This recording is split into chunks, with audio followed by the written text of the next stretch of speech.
Welcome everybody to our British-Romanian encounters on International Museum Day. We are very fortunate to be able to present every hour for the next 5 hours an extraordinary lineup of art authorities who are willing to offer us a fascinating tour of your favorite museums.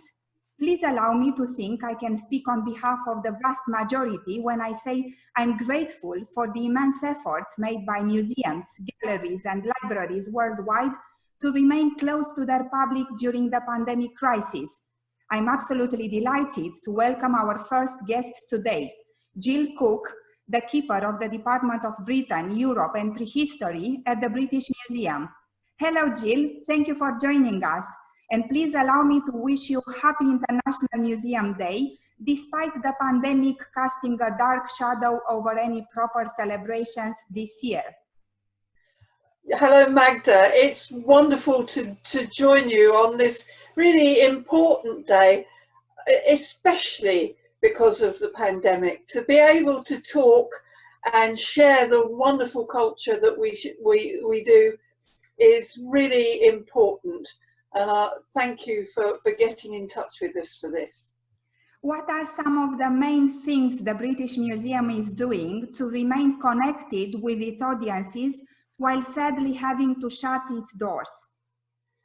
Well, this is the longest time in our over 250 years of history that we've had to be closed. It's a very extraordinary thing for us, but it's also very important that we protect everybody but continue to communicate the wonderful things we have from all over the world.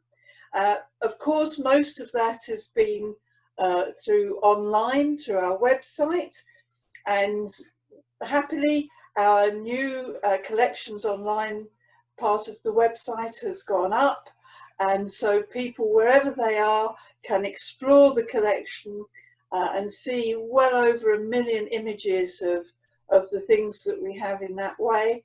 And also through the website there are all kinds of blogs and tours that you can find to take an interest in what we're doing, while we're working out how we're going to welcome everybody back when we can. What is the extent of the objects with the Romanian connection that the British Museum has in its collection in terms of number and nature? Well, we have 1,569 objects from Romania, and you can find these by going to our website and just where it says collection, just type in Romania and you'll see everything we've got. Now, of course, a lot of those things are coins and banknotes which charter Romanian history so wonderfully. A lot of Roman objects from the period when Romania was a province of the Roman Empire, and within our department we have a lot of wonderful textiles woven and embroidered, and these beautiful shirts and ceramics and traditional aspects of Romanian life in recent times. So it's a very interesting collection for us. And it can all be seen online. You said that people can go and look for traditional blouses or just simply type Romania and they will find everything. It's been digitalized. Absolutely, yes, yes. One of our friends sent us a message asking to relay the following question. How did these objects enter the British Museum collection? I guess each object has its own story, but is there anything else you could share with us in this regard? Well, yes, that's absolutely true. Every object has its own biography. A lot of things were collected in the late 18th, 19th, early 20th century by Western Europeans traveling to Romania. Many things came to us through Romanian exiles in Britain during the 20th century. Other things we have purchased. Our curators in recent times have been able to go to Romania and study embroidery and textiles, and have acquired things, brought things back, and Romanian artists in London have sold objects, wonderful objects, which we've considered important and interesting for the collection. Which are some of the objects from the Romanian collection that stand out for you? Well, I want to talk about one which we used in the exhibition and radio series, which again you can find online, Living with Gods. And that's a most beautiful Kirchenpelzer, a church coat from... We'll try to show it for our friends who are watching. Of course, made by the Lutherans from Saxony who settled in Transylvania, but still being worn. We have a beautiful photograph of these coats still being worn in 1983. So a wonderful tradition. These Lutherans moved to Transylvania 800 years ago, and these embroidered coats also have leather applique worn by men and women as their Sunday best to identify their community and their faith.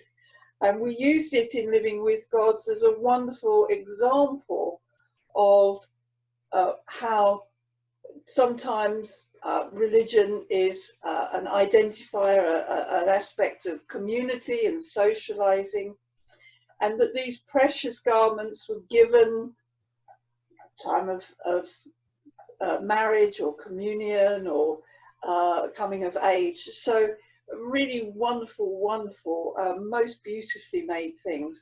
And that example is a 19th century one, which we're very fortunate to have. So it had a very prominent place, and it was one of the visitors' favourite objects. And you've got another one, a more recent one you told me about. Yes, now this is by your great Romanian ceramicist, Cornel Sitar. I hope that's the correct pronunciation of his name. He produces these wonderful ceramics with this lovely slipware. And this example particularly appeals to me because I'm actually an archaeologist.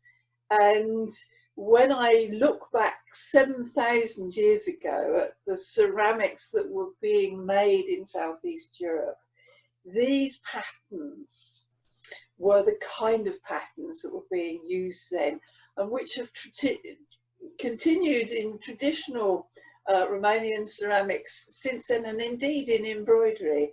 So to see a 21st century work with 7,000 years of tradition is absolutely wonderful. And we were very fortunate that he was here in Britain about 10 years ago for an exhibition at the Ashmolean, but he also then sold some ceramics in a sale here, and we were very lucky to collect this. And it is one of my favorite things because it shows how we have this very deep history and how patterns and ideas really continued in our communities and speak down the ages. It's why we have museums, and it's wonderful to celebrate that on International Museums Day. Thank you very much for talking about these outstanding objects, and I would like to invite our viewers to check them again on the British Museum website, as they are worthwhile of a second, a third and a fourth look. Just before wrapping up our discussion and to give us cause for optimism, as admirers of the British Museum, what projects are you personally involved in at the moment that might become major exhibitions in the future? Well, we have an exhibition about Thomas Becket, who became Saint Thomas, who was murdered in Canterbury Cathedral 850 years ago. And we have an exhibition about him and about that history coming up next year. He, of course, all over Europe became famous as a great saint in the Middle Ages.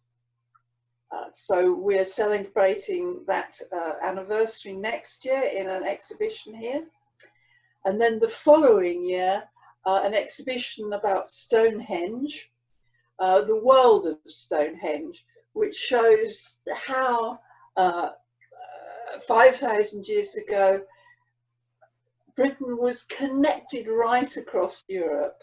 We're in partnership with Halle in Germany, with the museum there, who are also doing an exhibition. And so we're exchanging wonderful, wonderful objects with things coming from Denmark and France and Spain and Italy. We hope because this will show our ancient world, our deep history, coming back together and showing our connections across the world that we still are happy to maintain. But I would like to just say one more thing, and that is Romanians everywhere. If you do look at our website and look at things, and you can tell us any more about any of those objects that you see, if you can add anything, you too have a part in these biographies. So if you can tell us anything, add anything, correct anything, then please do send us an email, and we'll either get in touch with you or make the correction that you point out to us. Thank you very much for speaking with me, Jill Cook. Stay healthy and all the best for your future endeavors. You too, and all of your followers. Thank you. Thank you. Bye-bye.